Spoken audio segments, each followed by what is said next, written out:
প্রিয় দর্শক, আসসালামু আলাইকুম রাহমাতুল্লাহ।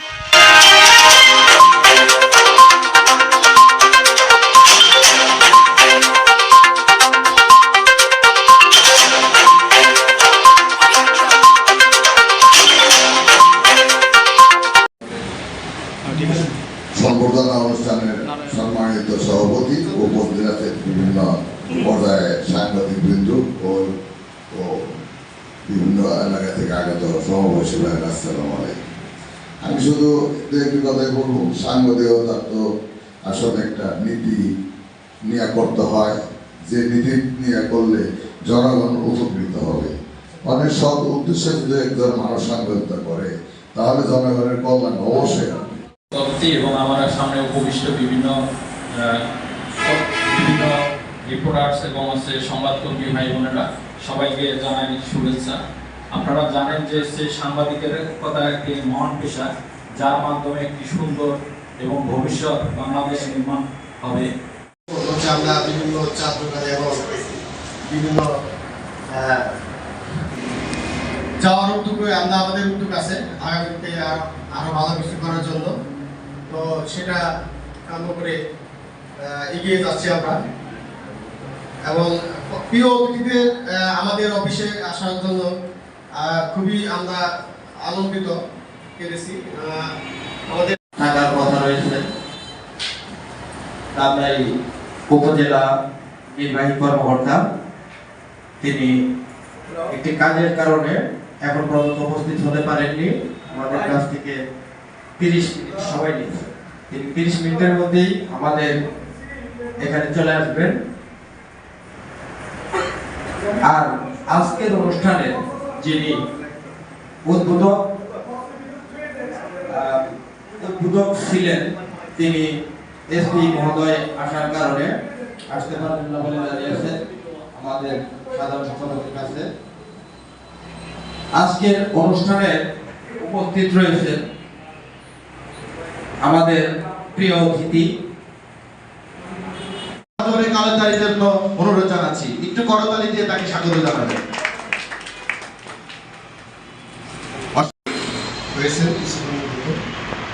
তো বেশি কথা বলবো না আজকে, যেহেতু আমাদের নতুন কিছু করার জন্য যে শেষ পর্যন্ত দিকে আমরা আসলে সময়টা খুবই লেট হয়েছে না।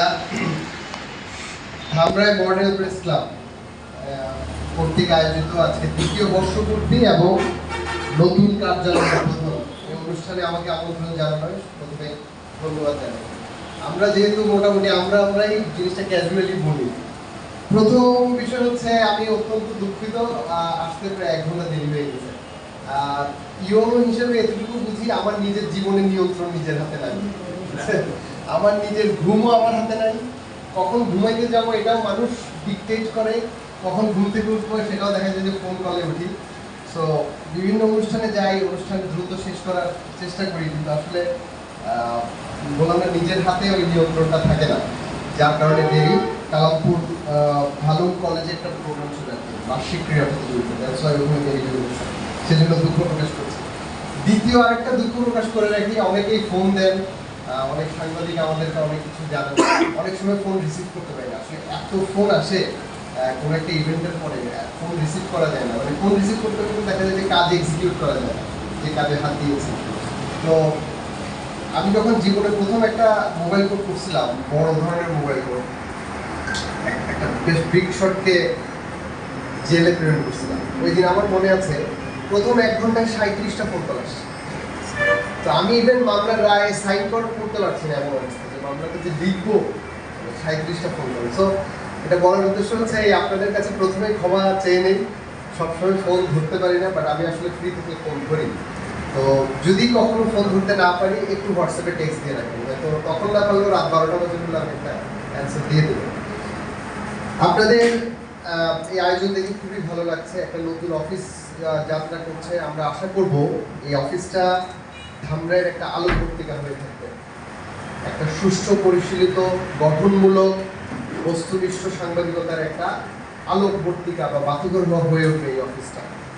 আমরা দৈনন্দিন জীবনে, আপনারা আমাকে অনেক প্রশংসা করেছেন, বলেছেন আমি এখানকার এমপি, যদিও এমপি না, ক্ষমতা বলে হয়তো এখন উপজেলা চেয়ারম্যানের পদে প্রশাসক হিসেবে নিয়োগ করা হয়েছে, পৌর মেয়রের প্রশাসক হিসেবে নিয়োগ করা হয়েছে। আমি এসে দেখছিলাম যে আমি অনেকগুলো ইউনিয়নের চেয়ারম্যানও, পরে ডিসি স্যারকে বললাম যে স্যার এত কাজ করে যে আমরা বিভিন্ন অফিসারকে ভাগ করে দিই। পরে আমি 10 জন অফিসারকে 10টা ইউনিয়নের চেয়ারম্যান মানে প্রশাসক পদে আমি নমিনেট করে দিয়েছি। তো আমরা বিভিন্ন স্তর থেকে প্রচুর তথ্য পাই। আমার পাবলিক হিয়ারিংয়ে মানুষ এসে তার গ্রিভেন্স বলে, বিভিন্ন ইউনিয়ন পরিষদ থেকে আমরা জানতে পারি যে এখানে এই সমস্যা।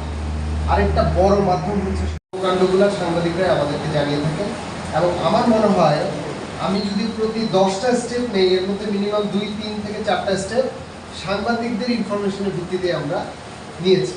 তো এই জন্য আমি আপনাদের প্রতি কৃতজ্ঞতাবদ্ধ। এবং আপনারা জানেন যে সাংবাদিকতা বা মিডিয়া, প্রিন্ট এবং ইলেকট্রনিকের যোগফল যদি আমি বলি, মিডিয়াকে বলা হয় 4th স্টেজ। এটা আসলে প্রাগৈতিহাসিক কালে বলা হতো, তখন একটা ডিউক সিস্টেম ছিল, পার্লামেন্টারি সিস্টেম ছিল এবং আরেকটা যেন কি সিস্টেম ছিল, ডিউটা, আর মিডিয়াকে বলা হতো 4th স্টেজ। তো এখন যদি বর্তমান আধুনিক রাষ্ট্র ব্যবস্থায় এটা বলি, তাহলে আমাদের রাষ্ট্রের 3টা মূল বিষয় হচ্ছে কি, পার্লামেন্ট, আইন বিভাগ আর শাসন বিভাগ।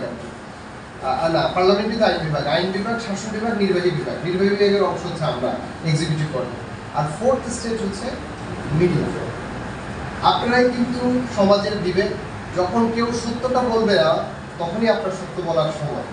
তো আমরা ধামরাই উপজেলা মডেল প্রেস ক্লাবের থেকে সেটাই প্রত্যাশা করি। ইতিমধ্যে আপনারা সেটা স্বাক্ষর রেখেছেন এবং ভবিষ্যতে রাখবেন, সেটাই আমাদের প্রত্যাশা। এবং আপনারা একটা কথা বলেছেন জমির বিষয়ে, আসলে জমি খুব ক্রিটিক্যাল জিনিস। আগে দিয়ে ওয়াদা করছিলাম। Thank you.